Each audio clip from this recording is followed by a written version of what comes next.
Morning বন্ধুরা, পর্ণশ্রীর লাইফস্টাইলে তোমাদের সকলকে জানাই স্বাগত।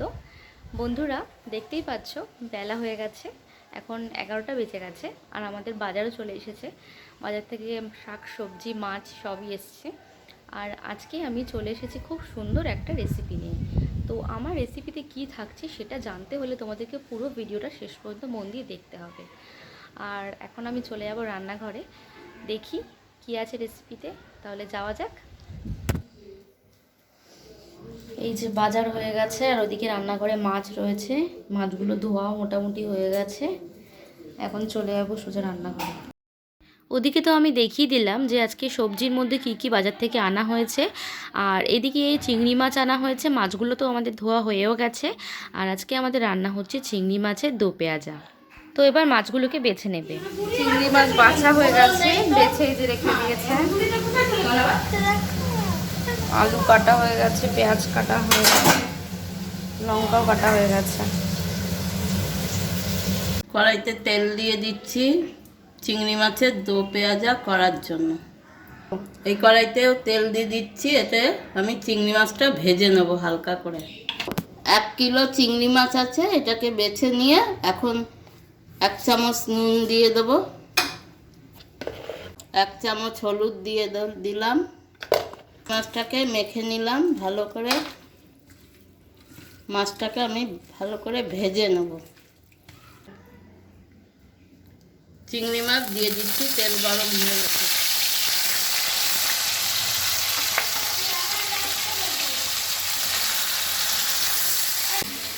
এখানে ডুম ডুম করে আলু কেটে নিয়েছি, পেঁয়াজ কেটে নিয়েছি, 2-4টে কাঁচা লঙ্কা ছিঁড়ে নিয়েছি। এখন আমি আলুটাকে প্রথমে ভেজে নেব। আলুগুলো দিয়ে দিচ্ছি ভাজার জন্য। 1/2 চামচ লবণ দিয়ে দিচ্ছি আলু ভাজার জন্য। 1/2 চামচ হলুদ দিয়ে দিচ্ছি। এবার ভালো করে আলুটা ভেজে নেব। আলু ভাজা হয়ে গেছে, এখন আমি নামিয়ে নিলাম। চিংড়ি মাছ ভাজা হয়ে গেছে, এখন আমি তুলে নিলাম।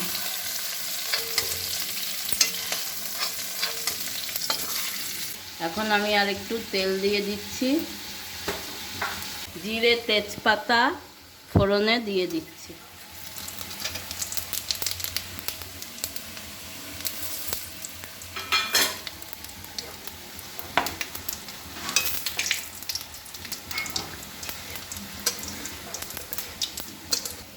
আমার ফোড়ন হয়ে গেছে, এখন আমি পেঁয়াজগুলো দিয়ে দিলাম।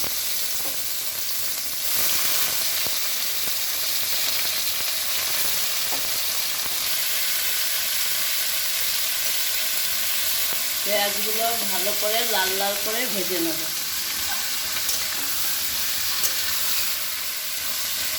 আমার পেঁয়াজ ভাজা হয়ে গেছে, এখন আমি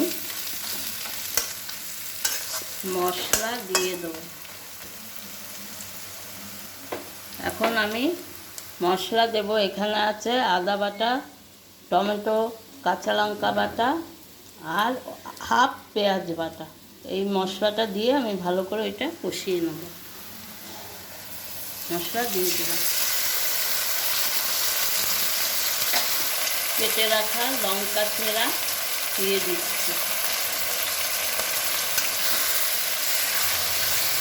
আমি ভালো করে মশলা কষিয়ে নিচ্ছি।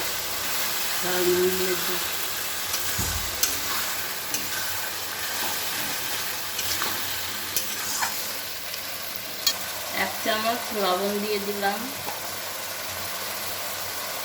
1 চামচ হলুদ দিলাম। এবার আমি 1/2 চামচ কাশ্মীরি লঙ্কার গুঁড়ো দিয়ে দিলাম। এই যে পুরো চিংড়ি মাছটাই ভাজা হয়ে গেছে আর মশলাটা কষা হয়ে গেলেই মাছটা এর মধ্যে দিয়ে দেবো। এখন আমার মশলা কষানো হয়ে গেছে, আমি ভেজে রাখা চিংড়ি মাছ দিয়ে দিচ্ছি, দিয়ে ভালো করে কষিয়ে নেব।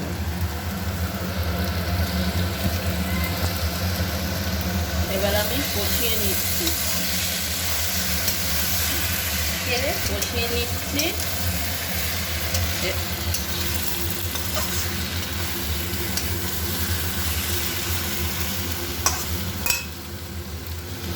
এবার আমি ভেজে রাখা আলুটাও দিয়ে দিলাম,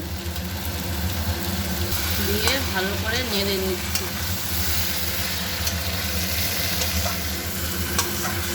মশলা কষানো হয়ে গেছে, এখন আমি জল দিয়ে দিচ্ছি পরিমাণ মতো। এবার আমি একটু নেড়ে চেড়ে 10 মিনিট ঢেকে দেব। এবার আমি ঢেকে দিচ্ছি, হয়ে গেছে। এবার আমি ঢাকাটা খুলে